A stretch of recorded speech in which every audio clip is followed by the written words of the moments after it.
dia, Deus te abençoe. Estamos iniciando aqui a leitura do capítulo 4, Juízes capítulo 4.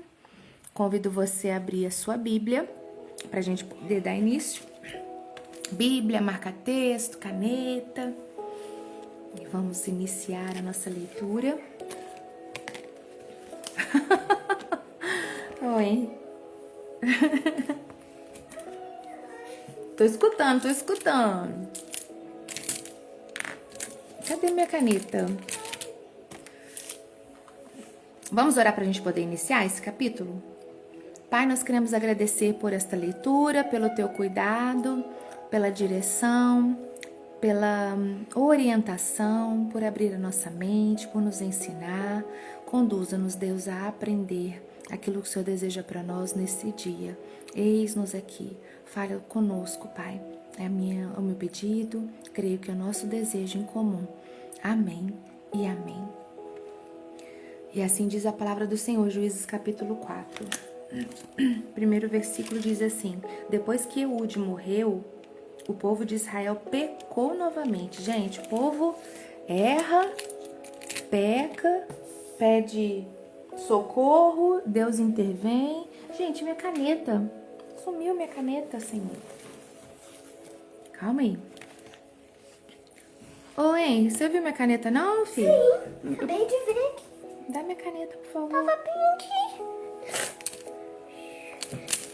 Oxi. Enfim, eu precisava delas. Se você conseguiu outra pra mamãe. É aquela rosa? É a rosa. Alguém usou minha caneta, gente? Não, tava aqui de baixo. Então, me ajuda a procurar Eu ela, tô por cega. favor. Não, meu amor. Pode Tava estar. criando uma imaginação e ela tava aqui. Vê pra mamãe se tem outro cantinho ali. Ah, não, vou usar essa azul aqui. Pode deixar. Obrigada. Tá bom. Então vamos continuar. Por isso, o Senhor deixou que eles fossem conquistados por Jabim, rei de Canaã, que governava a cidade de Azor. Os comandantes do seu exército eram Cícera, que morava em Arosete Agogim. Jabim tinha 900 carros de ferro. Gente, era forte, hein? E durante 20 anos ele maltratou o povo de Israel sem dó nem piedade. Olha, gente. O povo de Deus já tinha um histórico de desobediência e o período que está em desobediência, ele perece, ele sofre. E ainda assim volta a pecar, volta a viver lá. Gente, misericórdia. Aí agora de novo, ó, 20 anos vivendo maltratado. Ai, sem dó e nem piedade. Então o povo de Israel pediu socorro a Deus, o Senhor. E Débora, versículo 4, mulher de Lapidote, era profetisa, aleluia. Ela era também juíza dos israelitas naquele tempo. Profetiza ou profeta, pessoa que profetiza, isso é, que anuncia a mensagem de Deus. No Antigo Testamento, os profetas eram porta-vozes da mensagem que Deus lhes dava para anunciar. No Novo Testamento, o profeta falava baseado na revelação do Antigo Testamento e no testemunho dos apóstolos, edificando e fortalecendo assim a comunidade cristã. Também foram chamados de profeta. Está falando aqui, ó, em 1 Coríntios, Efésios, João Batista, Lucas. João Batista e Jesus também foram chamados de profetas. Havia falsos profetas que mentiam, afirmando que as mensagens deles vinham de Deus. Haviam falsos profetas que mentiam, afirmando que as mensagens deles vinham de Deus. Isso está em Deuteronômio, em Atos e em 1 João. Os profetas, isso já é outra parte. Então, continuando aqui. Era também juíza dos israelitas naquele tempo. Versículo 5. Havia uma palmeira entre Ramá e Betel, na região montanhosa de Efraim. Débora sentava-se debaixo dela, e os israelitas vinham até ali para que ela julgasse as questões que eles traziam. Ela mandou chamar Baraque, filho de Abinoão, que estava na cidade de Quedes, no território da tribo de Naphtali, e lhe disse: O Senhor Deus de Israel está lhe dando esta ordem. Escolha 10.000 homens das tribos de Naphtali e Zebulon e os leve ao monte Tabor. Eu vou trazer Sísera, o comandante do exército de Jabim, até o rio Quizon para lutar contra você. Ele virá com seus carros de ferro e soldados, mas eu farei com que você o vença. Então Baraque disse a Débora: Só irei se você for comigo. Se você não for, eu também não irei. E ela respondeu: Está bem, eu vou com você, mas você não ficará com as honras da vitória, pois o Senhor Deus entregará Sísera nas mãos de uma mulher. E Débora foi com Baraque para Quedes. Gente, que interessante essa frase dela. Você não ficará com as honras. Poxa, caneta, tá falhando. Continuando, Baraque convocou as tribos de Zebulon e Naphtali para as cidades de Guedes, e 10.000 homens o seguiram, e Débora foi com ele. Aconteceu que Éber, o queneu, havia se separado dos outros queneus, os descendentes de Obabe, cunhado de Moisés. Ele havia armado as suas barracas perto do carvalho de Zaananim, que não ficava longe de Quedes. Avisaram Sísera que Baraque, filho de Abinoão, havia subido ao monte Tabor. Então ele mandou vir os seus 900 carros de ferro e todos os seus homens, e os fez ir de Arosete a Gojim até o rio Quizon. Então Débora disse a Baraque: Vá agora, porque é hoje que o Senhor lhe dará vitória sobre Sísera. O Senhor está com você. Então Baraque desceu. Deixa eu marcar essa outra aqui, não quis marcar com a minha caneta, vou marcar com o meu marca-texto. Então Baraque desceu do monte Tabor com os seus 10.000 homens. Quando Baraque apareceu com o seu exército, o Senhor fez com que houvesse uma grande confusão no meio dos soldados e dos carros de Sísera. Aí Sísera desceu do seu carro e fugiu a pé. Mas Baraque perseguiu os carros e o exército até Arotezete a Gojim.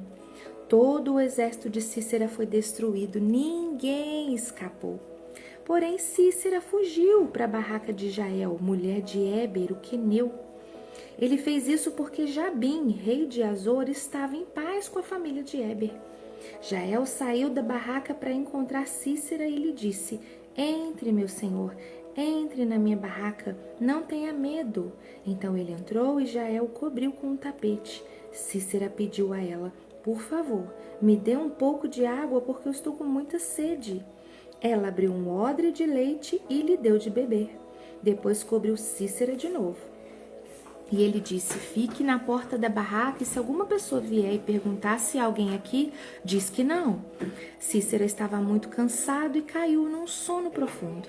Aí Jael pegou um martelo e uma estaca da barraca, entrou de mansinho e fincou a estaca na cabeça dele, na fonte.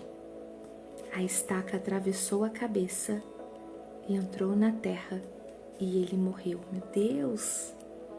Quando Baraque chegou, perseguindo Sísera, Jael saiu para encontrá-lo e disse: Vem cá, e eu lhe mostro o homem que você está procurando. Então Baraque foi com ela e encontrou Sísera no chão, morto, com a estaca atravessada na cabeça. Naquele dia, Deus fez com que os israelitas derrotassem Jabim, o rei cananeu. E eles continuaram atacando Jabim cada vez mais, até acabarem com ele. Uau! Capítulo 4, para mim, estava Débora e Baraque.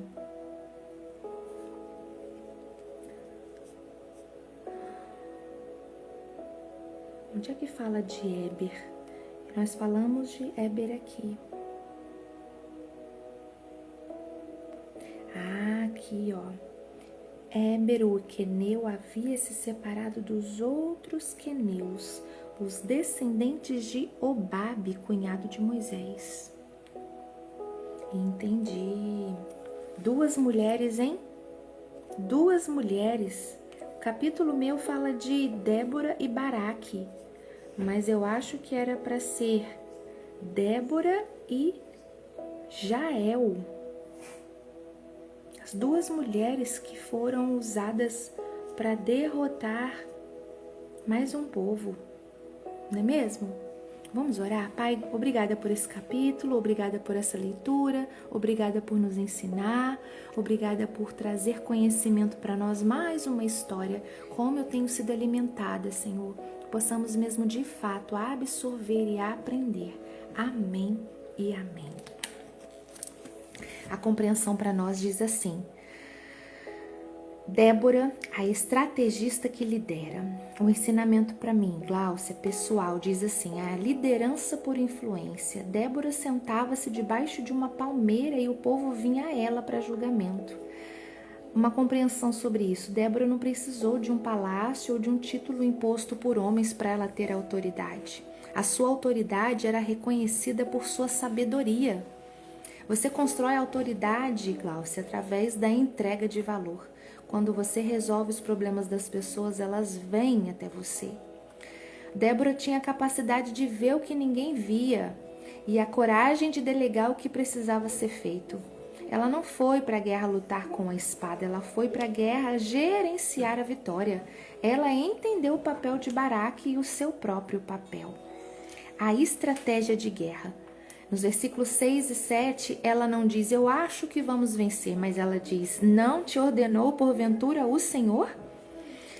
E aí para nós é que o ensinamento, a maior segurança de uma líder vem de ter uma palavra clara de Deus.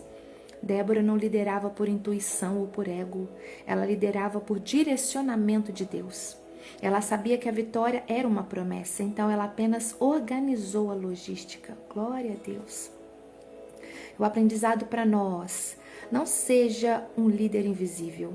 Ocupe o seu lugar de influência. Débora nos ensina que se você tem um chamado, você deve ocupá-lo. Muitas vezes, algumas mulheres na célula, na igreja, no seu grupo, são Déboras. Sábias, estrategistas, são proféticas, mas elas ficam com medo de assumir o lugar que Deus lhes deu por causa da tradição, por conta de insegurança. Débora e Baraque funcionaram como uma equipe. Às vezes o seu papel não é ser a que vai à frente da batalha, mas ser a que dá estratégia para quem vai.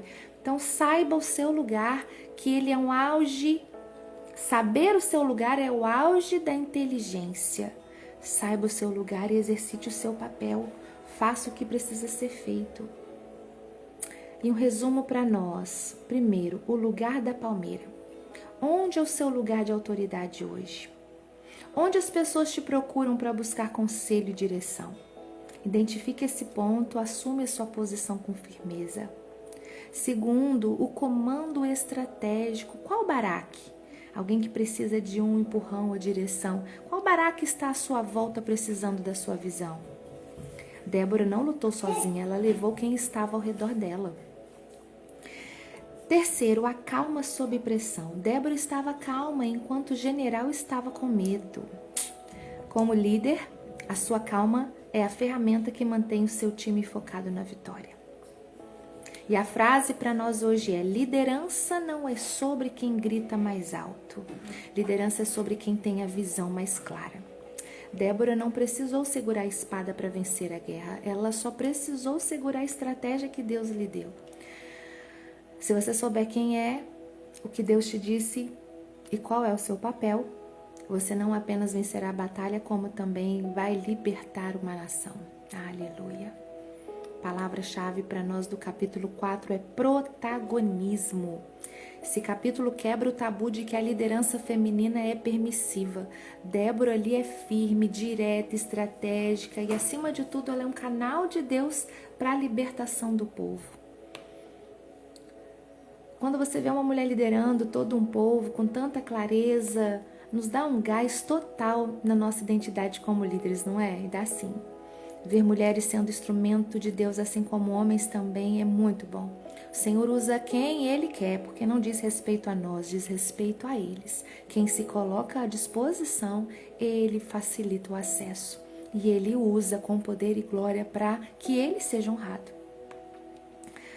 Amanhã, capítulo 5, vai ser o Cântico de Débora, uma celebração poética da vitória, onde ela narra a derrota de Cícera e homenageia Jael, a mulher que finalizou o inimigo com um prego na tenda. É pura vitória celebrada.